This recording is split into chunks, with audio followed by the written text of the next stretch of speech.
আসসালামু আলাইকুম, রান্না.কম আপনাদের সবাইকে স্বাগতম। আমি আজকে আপনাদের ফিশ ফ্রাই রেসিপি করে দেখাবো।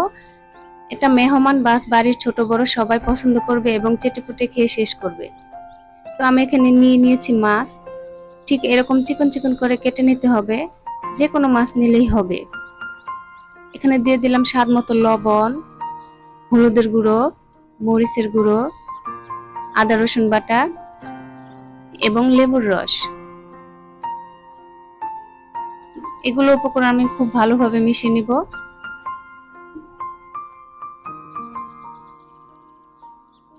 মেশানো হয়ে গেছে। এখন আমি আলাদা বাটিতে নিয়ে নিলাম আটা, কর্নফ্লাওয়ার, স্বাদ মতো লবণ, হলুদের গুঁড়ো এবং মরিচের গুঁড়ো। এগুলো দিয়ে আমি আবার মিশিয়ে নিব। মিশানো হয়ে গেলে এখন আমি মাছগুলো আটার সাথে ভালোভাবে মিশিয়ে নিব, ঠিক এরকম করে। এখন আমি একটা একটা করে তেলে ছেড়ে দিব। এখানে খুব বেশি তেলের প্রয়োজন নেই, অল্প তেল নিলেই হবে।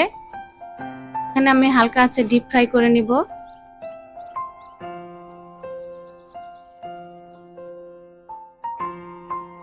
মাছ আমার এক পাশে ভাজা হয়ে গেছে, এখন আমি এগুলো উল্টে দিব।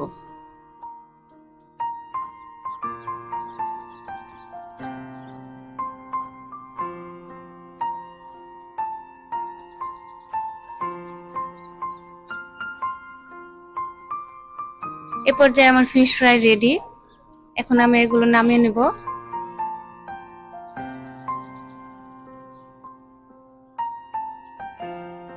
আমার এই রেসিপি ফলো করে খুব সহজে বাড়িতে বসে আপনারা ফিশ ফ্রাই বানাতে পারবেন। দেখতেই পারছেন কতটা লোভনীয় এবং ক্রিস্পি লাগছে। এখন আমি এখানে সস দিয়ে পরিবেশন করে নেব। ভিডিওটি ভালো লাগলে অবশ্যই আপনারা কমেন্টস করে জানাবেন এবং সাবস্ক্রাইব করে পাশে থাকবেন। আসসালামু আলাইকুম।